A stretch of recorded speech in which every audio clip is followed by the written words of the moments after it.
So, in my day job, I'm a reporter in a small town, and part of that job is going to high school plays, and they're never good, but they vary in how they're bad. Sometimes they're bad because the kids are just abysmal and can't act even slightly. Sometimes they're bad because the scripts are the worst thing you've ever heard, and sometimes it's both.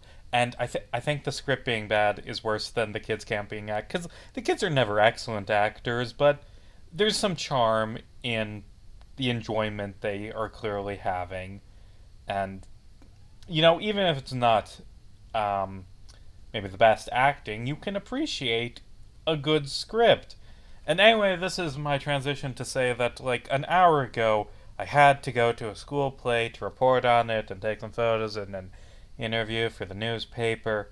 And it was bad just because it was just the worst script. It was a play called Back to the 80s. Not that play called Back to the 80s. I looked it up. There are two different plays called Back to the 80s. I don't know if the other one is good, but this is the non musical one. The one that's a parody of Back to the Future, where they go, let's see, back to the 80s, and it's so painful because it's just like half of it is just like character from an 80s thing shows up, plays like like it'll say, "Hey, look, it's the Golden Girls," and then they walk on screen. 1 minute just standing there as the whole entire uncut theme song plays, and then they say like two lines each and walk off screen and never appear again. And just that again and again. Ooh, let's go to a bar. Hey, it's Cheers. Everybody knows your name. Walk off screen. Oh, it was just painful. And it's just random ass characters from the 80s with no rhyme or reason. It's the most ridiculous is because it's a parody of Back to the Future. You get your equivalent of the scene where Marty gets hit by a car, and then who shows up? Well, first, God, I don't even fucking remember the name. Uh, like some doctor character from the 80s, and then the Scooby Doo gang drive by and say, "Ooh, that's heavy," which is very famously the catchphrase of those characters. And then to top off the scene, to end it perfectly, Optimus Prime and Bumblebee just walk up and are like, "Oh wow, wow, this kid's dead," and then just leave. Like, why is that a thing that had to happen? What's that have to do with anything? And also, this slightly annoys me that the costumes they did were the Michael Bay masks because it's a school production and they're just doing fucking Halloween costumes, and that's not right. If you're gonna do 80s Transformers, do 80s Transformers, okay? So yeah, it wasn't a. I wanted a cow! Like, I wanted a milk tank! Like, I've got better normal types, admittedly, but I name Pokemon after comments. And, like, now that's one less Pokemon to name after a comment. But yeah, it wasn't a good play, but it was fine. The kids were having a fun time, and that's why school plays exist. But seriously, I was just sitting there, remember. No, no, this is what made me realize what this play was. Because they have just some old lady walk out and sit holding a Wendy's bag and say, "Where's the beef?" And like, oh my god, this published play that people sell to schools for money and people that I paid to attend. It's just the Ready Player One song, like where it's that guy like in front of a keyboard just listing off 80s things like, remember Akira? That's from Japan. Remember Star Wars and Mrs. Pac-Man? Like, da da da da da da da, Ready Player One. That video, that's an actual fucking play that I went to, and it wasn't great. And because it's play season, tomorrow I have to go to a different school's performance of Clue. And Clue the musical, or not a musical, it's a play. I don't. I have mixed feelings on Clue in that it's a lot of very good comedy actors giving very fun performances, but it's a bad mystery movie. Clue is a terrible mystery because its gimmick. Its gimmick is that it was released with three different endings. So because of that, it's not a mystery at all because there has to be three different solutions to every single clue. And it doesn't really work as a mystery. Like in one ending, Professor Plum failed the autopsy because he's the real killer. And in the other two endings, Professor Plum failed the autopsy because he's fucking stupid. He's an idiot. He sucks at his job, I guess. Like, it's not a great mystery, but it is a fun movie. And Tim Curry's excellent in it. And communism was a red herring. And get me a crab. Who am I gonna name my crab after?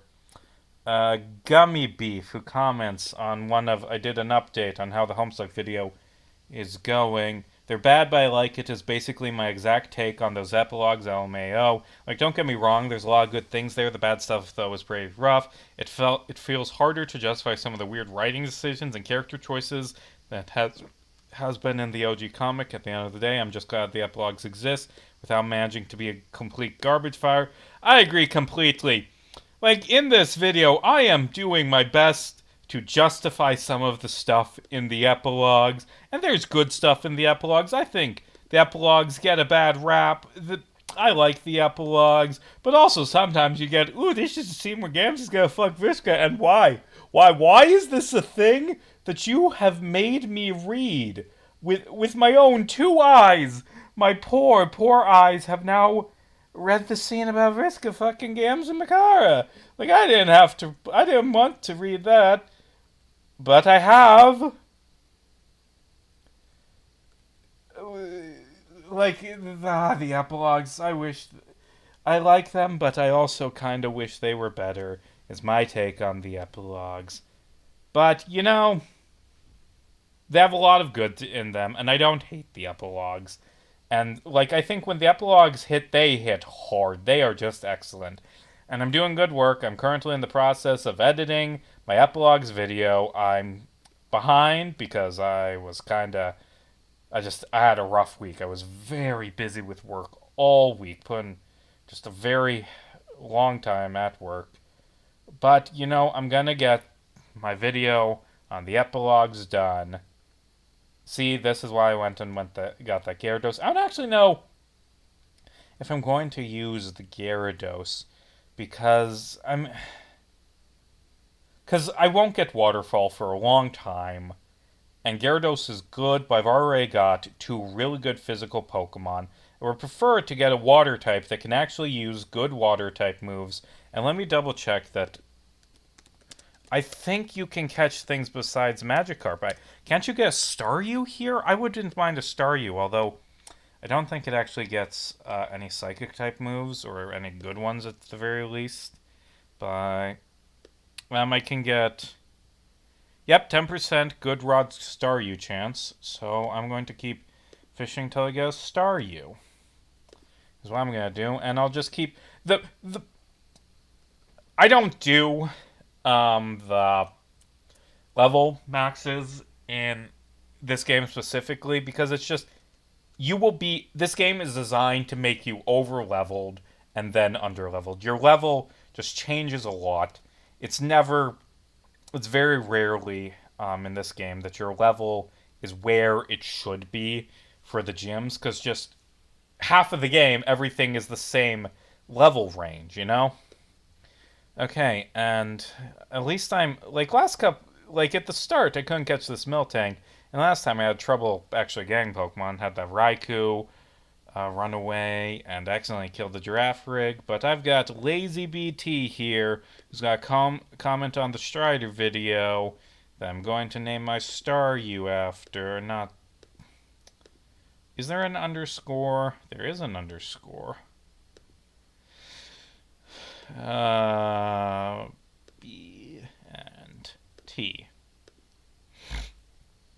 LazyBit, who maybe I'll add that to the team. I don't know. I'm training up coughing now. Actually, I should have that still on screen because I've got to read it. This is an awesome analysis of the Striders, and I'm actually put into words why I love them so much. Since my memory is trash, I forgot about a lot of stuff regarding Homestuck. I forgot stuff while reading it before the comic even ended. It's a long comic. There's a lot that goes into it. You forget stuff, but whatever.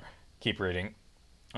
I knew I loved them for being such compelling characters. Thanks for reminding me what makes them great. Honestly, never liked Dave Petta because I feel like it was a terrible conclusion to all the meaningful turmoil Dave Sprite went through. I have mixed feelings on Dave Petta. I think they're a fun character. I enjoy when they're on screen.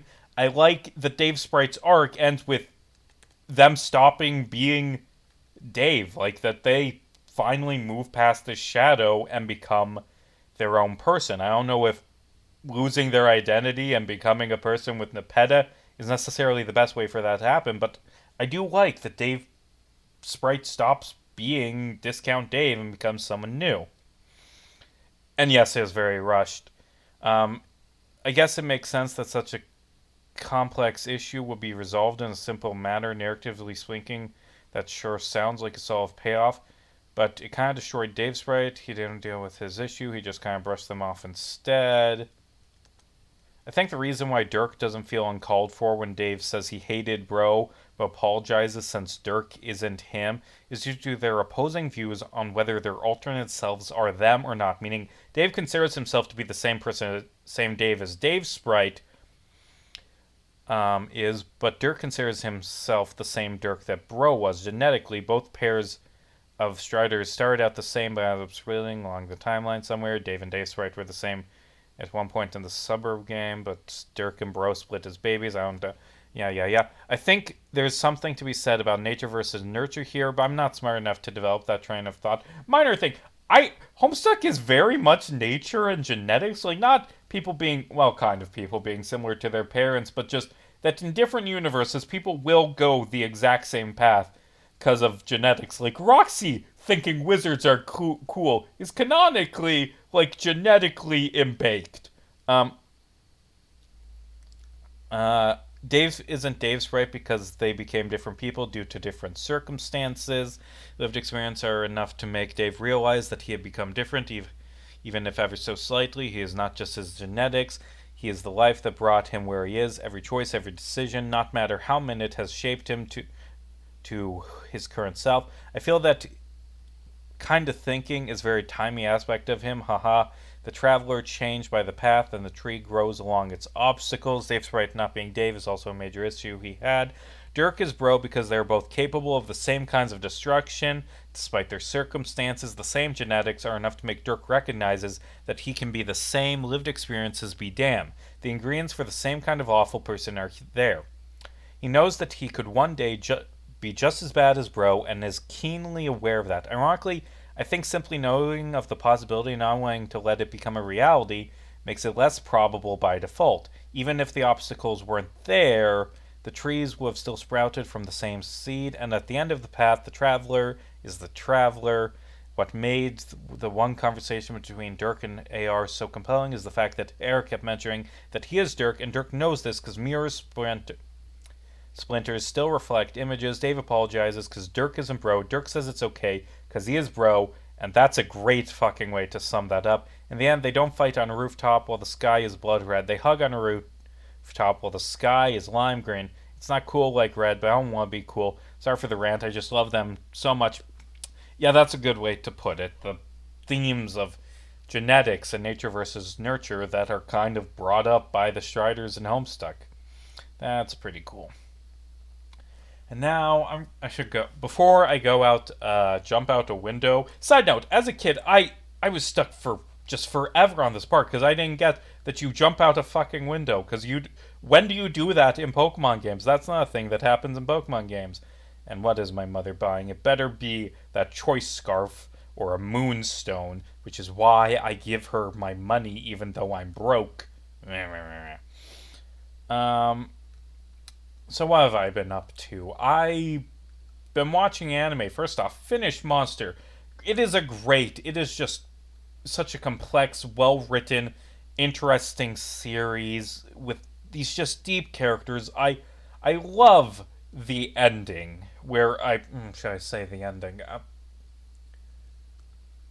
I won't spoil how the show ends, but it's just such an amazing way to end a show.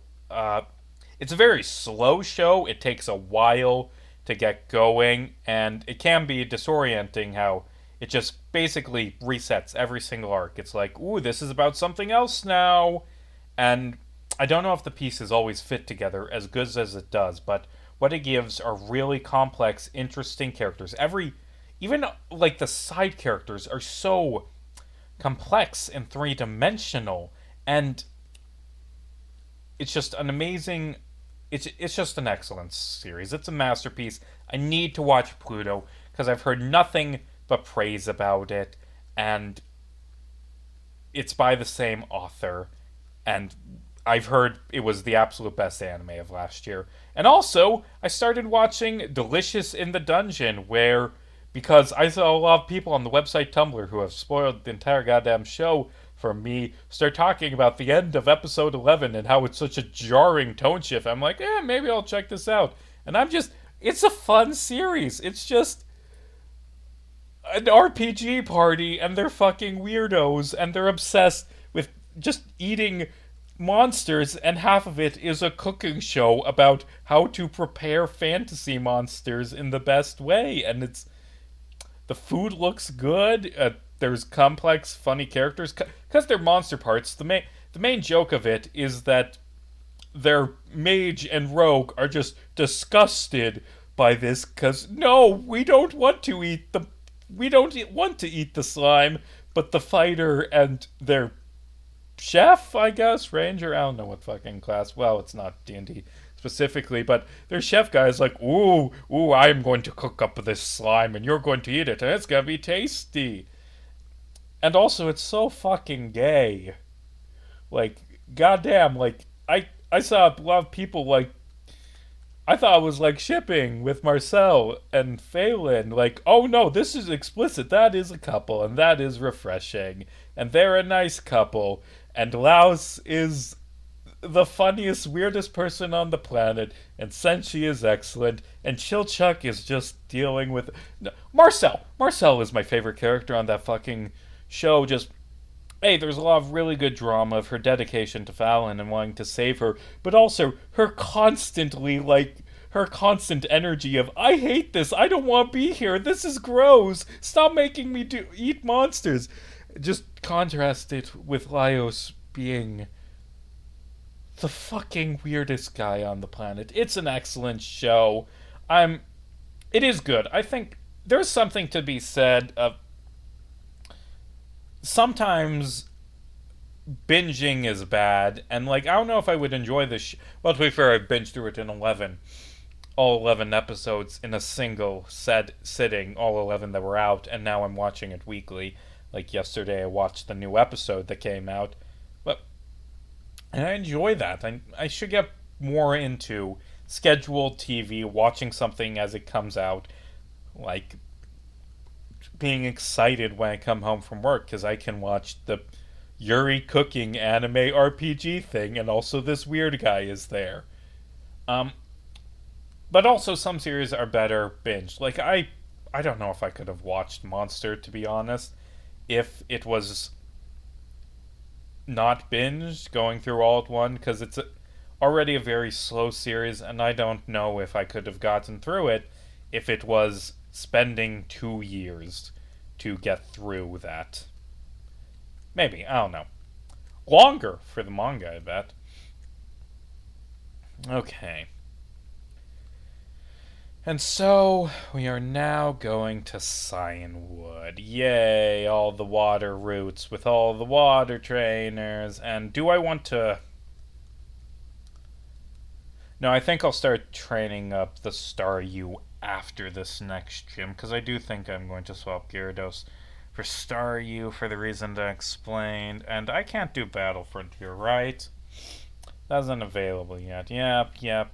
But it will be available, and I don't know how Battle Frontier counts in the Nuzlocke. I should try it out after I beat Lance. I am going to heal up first, I just realized I should do. Also, what I've been just listening to on repeat constantly are the Proto Man albums, which are a pair of concept albums that are loosely based on the Mega Man games, and they fucking slap. Like, I mean, half of the story and the dialogue is just in the liner notes, so you can't really follow it as a rock opera, but the songs are good, and if you do read the notes and get what's going on, it's really really good and well written and stuff. Like the probably my favorite song from it, the one that I've listened to the most, is "The Stand" from Act One, which is just this amazing song by Proto Man, where they reshape Proto Man. Is he's now like malfunctioning and then fixed up by Dr. Wily and like this wild card. It's he was built to kill Dr. Wily because Wily was an evil dictator, and he was beaten to death by Wily's robots as a crowd watched, and no one ran in to save him. No one wanted to fight alongside him. And then Mega Man is built to avenge Proto Man, to save humanity and avenge his brother. And then he's breaking through Wily's army, fueled by vengeance, and he comes across Wily's top general, a rebuilt Proto Man, who now fucking hates humanity because he fought alone. They didn't stand by him. They watched as he was killed, and he just sings, "I gave it everything," or we, "You'll give it everything you can. There are no heroes left in man." It's just this incredible song, and like I think that's either that or "The Good Doctor," which is the start of no, finish up talking about "The Stand." Um, and the song after that, "Sons of Fate," I don't actually think is that great to listen to, but it's a very good climax to the story where it's just Mega Man. The singing is just switching between Mega Man and Proto Man as they argue if humanity is worthy of saving, and the crowd is just shouting, "Kill him! Kill Proto Man!" And Mega Man does it. Proto Man dies, and then Wily's robots swoop in to kill the crowd, and Mega Man turns and walks away. He lets them die. He doesn't save them because they didn't save Proto Man. They didn't care. It's just this beautiful, poignant character arc. And then it switches to Act Two, which is a prequel about how Wily rose to power, and we get this amazing opening number that sounds like something from The Good, the Bad, and the Ugly. Like I love the Western inspirations of Dr. Light. Like my father worked himself to death in a mine, and that's why I build robots so other people don't have to deal with their families dying like that. And wow, that's so good. That's such a complex reshaping of Dr. Light, and then there's Dr. Wily egging him on so he can take over, and then Dr. Wily frames Dr. Light for murder, and we get the Hounds, which is this really good, upbeat, cheery song by Dr. Light, or by Dr. Wily about framing a man for murder, but it's a bop. And then we get introduced to Joe from Breaking Out, which is another top tier, excellent song. And like, hey, it's a human who is willing to stand and fight. Proto Man was wrong. This guy fights. We get the excellent song that is Light Up the Night, and then Joe dies horribly. He fails to stop Wily. He dies, but he was willing to stand and fight for something and die for something. So yeah, Proto Man's full of shit. There are heroes left in man. And wow, after seeing the first two parts of a trilogy and it just being so excellent, I was of course excited for the third part. Let's see. Wow. Let's see. Okay, so part two. That's like 2010, and um, what do you mean there's no act 3? What do you mean there isn't a third act? Like it's been so long. They've released a few songs, but they haven't finished it. What?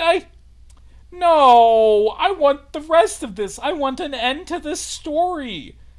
Like I want Mega Man, like one of the already released songs from years ago is about someone being inspired and choosing to fight. So, I mean, the story's being complete. That's how it goes. Red Jirachi 1 says, "I wasn't expecting the first 10 minutes to be so based on my second Batman contingency plans video where I joke about murdering Ronald Reagan and say that I fucking hate presidents and that Eisenhower was a criminal and that George Washington was a white supremacist tyrant, and they should finish They should finish the Proto Man. I want it done.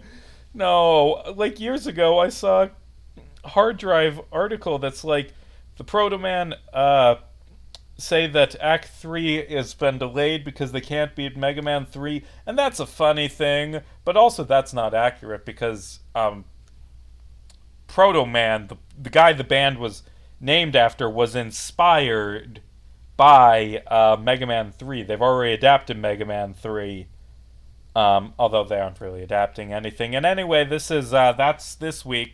You know, I felt like shit today. I was just so sick, and I tried Tylenol, it didn't help. So I tried more Tylenol, it didn't help. And then, like spacing out 4 hours away, my Tylenol chugging so I don't kill my liver. Third time I took 2 pills of Tylenol, it finally worked.